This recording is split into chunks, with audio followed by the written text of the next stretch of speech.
ഫുട്ബോളാണ് ലഹരി എന്ന സന്ദേശമുയർത്തി മുണ്ടക്കയ സെന്റ് ജോസഫ് സെൻട്രൽ സ്കൂളിൽ ലോകകപ്പ് വിളംബരവും ലഹരി വിരുദ്ധ റാലിയും നടത്തി.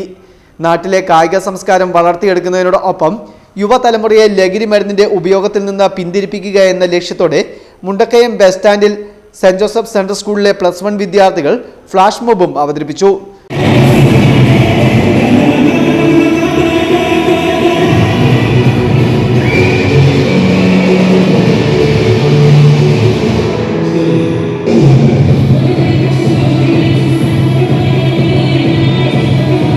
തുടർന്ന് സ്കൂളിലെ ഫുട്ബോൾ ടർഫിൽ നടന്ന സൗഹൃദ മത്സരം കുട്ടികളിൽ ലോകകപ്പ് ഫുട്ബോളിന്റെ ആവേശം ഉണർത്തി.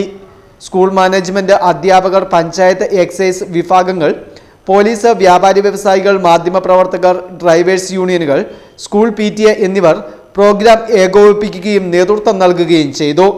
Festoon news, Mundakayam.